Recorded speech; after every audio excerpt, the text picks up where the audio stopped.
High viewers, آج کا topic ہے major themes in the Scarlet Letter by Nathaniel Hawthorne. اس کا سب سے بڑا میجر تھیم ہے sin and guilt. Arthur Dimmesdale جو کہ ایک چرچ کی مذہبی شخصیت ہے، وہ سیکسول ریلیشن شپ بناتا ہے ہیسٹر پرین نامی لڑکی سے، ہیسٹر پرین نامی عورت سے، اور ہیسٹر پرین اپنے سن کو ایکسیپٹ کر لیتی ہے اور باقی ماندہ زندگی وہ اچھے طریقے سے گزارتی ہے، لوگوں کی خدمت کرتی ہے، تو اس کے اندر گلٹ ختم ہو جاتا ہے۔ آرتھر ڈیمسڈیل جو ہے وہ سن کمٹ کرتا ہے، پہلا سٹیپ تو یہ غلطی کرتا ہے، دوسرے سٹیپ پہ وہ سن کمٹ کر کے ساتھ نہیں دیتا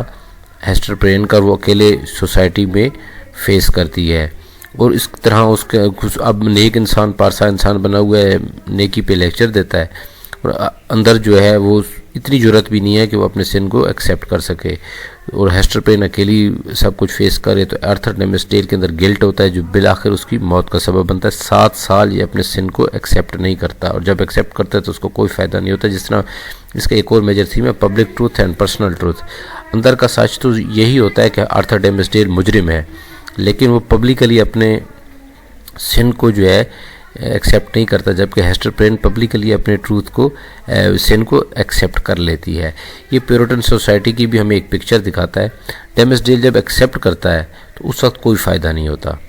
اس کے بعد wisdom through suffering, Hester Pirenne اپنے گناہ کو ایکسیپٹ کر چکی ہے، اور اس کے بعد اس نے اپنی ارننگ خود کی ہے، اور اپنی ارننگ میں سے جو بچت ہوتی ہے اسے وہ لوگوں کی خدمت کرتی ہے، اس کے علاوہ بھی وہ لوگوں کی فزیکلی بھی ہیلپ کرتی ہے مختلف کاموں میں، جس سے ہیسٹر پرین لوگوں کے اندر ایک اچھا نام کما لیتی ہے۔ Identity and society, Hester Pirenne کو سوسائٹی سے نکال دیا جاتا ہے، ایک علیحدہ مقام پہ رکھا جاتا ہے، کیونکہ کہا جاتا ہے کہ یہ بری عورت ہے، اس نے ایڈلٹری کا سن کمٹ کیا، تو اس کی وجہ سے مزید بچیاں اور بچے بھی خراب ہوں گے، تو وہاں اکیلی رہتی ہے۔ وہاں وہ چاہے تو اپنا اے جو ہے ریموو بھی کر سکتی ہے سینے سے، ایڈلٹری کا اے اس کے سینے پہ لٹک رہا ہوتا ہے، لیکن وہ ریموو نہیں کرتی، اور بعد میں اس کو چلنگ ورتھ اطلاع دیتا ہے کہ اس کو یہ اجازت دے دی گئی ہے ہیسٹر کو کہ وہ اکیلی رہتے ہوئے وہاں اپنے سینے سے اتار سکتی ہے، لیکن ہیسٹر کہتی ہے بھی اگر ایسا کروں گی تو پھر میں سوسائٹی کی پاور کو ایکسیپٹ کروں گی، لہٰذا میں سوسائٹی کی اس بات کو نگیٹ کرتی ہوں، اور میری اپنی ایک آئیڈینٹی ہے، جو میں ہوں وہ میں ہوں۔ دوسری جانب اگر آپ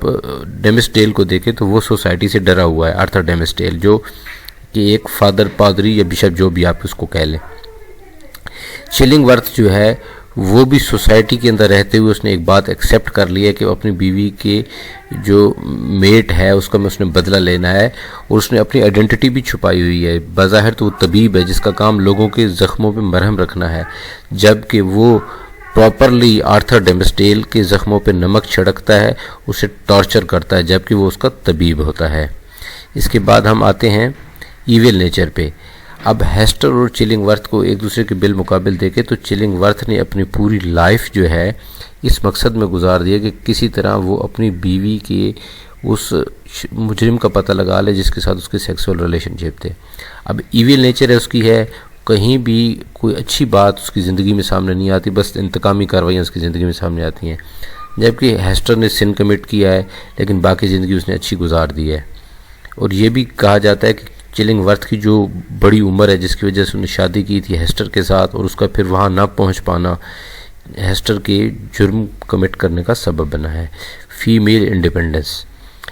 پیورٹن سوسائٹی میں یہ تو تصور ہی نہیں کیا جا سکتا تھا کہ کوئی عورت پبلکلی اپنے سن کو ایکسیپٹ کرے گی، لیکن ہیسٹر پرین نے پبلکلی اپنے سن کو ایکسیپٹ کیا، نہ صرف سن کو ایکسیپٹ کیا بلکہ اپنے میل میٹ جو اس کے ساتھ ریلیشن شپ والا تھا آرتھر ڈیمسڈیل، اس کا نام بھی نہیں بتایا۔ تیسرا، جب اس کو سوسائٹی سے نکال دیا گیا تو سوسائٹی سے علیحدہ رہ کے اس نے سروائیو کیا، یہ بھی فیمیل انڈیپینڈنس کی طرف ہاتھون کا ایک اشارہ ہے۔ سروائیو کیا، خود کمایا، اور بلکہ لوگوں کی بھی مدد کی۔ اور انڈیپینڈنس کی یہ بھی نشانی ہے کہ جب اس کو کہا جاتا ہے کہ ایڈلٹری کا اے ریموو کر دو تو وہ کہتے ہیں نہیں ریموو کروں گی، یہ میری اپنی لائف ہے، میں اپنی لائف کی خود مختار ہوں، اور یہ میری آئیڈینٹی ہے اور میں اسے ایکسیپٹ کرتی ہوں، مجھے اس چیز کی کوئی پرواہ نہیں ہے کہ لوگ مجھے کس نظر سے دیکھتے ہیں۔ امپیتھی کا تھیم بھی اس میں ہے۔ چلنگ ورتھ کی جو لائف ہے وہ بس ریونج کے ارد گرد گزرتی ہے، تو اس کی زندگی میں کوئی بھی پازیٹیو تھنگ نہیں آتی۔ حالانکہ سٹارٹ میں چلنگ ورتھ کوئی مجرم نہیں ہوتا، مجرم کون ہوتے ہیں؟ ہیسٹر پرین اور ڈیمسڈیل، لیکن اینڈ میں کیا ہوتا ہے؟ ڈیمسڈیل جرم ایکسیپٹ کرتا ہے، لیکن اس کا جرم ایکسیپٹ کرنا کوئی اچھائی کا باعث نہیں بنتا سوسائٹی میں، جبکہ ہیسٹر پرین اپنی باقی ماندہ زندگی سٹارٹ میں ہی اپنے جرم ایکسیپٹ کر لیتی ہے اور باقی ماندہ زندگی خدمت میں گزارتی ہے۔ یہاں تک ہمارا لیکچر ہے۔ اسکالر لیٹر کی کہانی، اس میں سمبلز، اس کا انالیسس کے متعلق ایک مکمل ویڈیو لیکچر کا لنک ڈسکرپشن میں موجود ہے، اس پہ کلک کر کے آپ سن سکتے ہیں۔ اللہ حافظ۔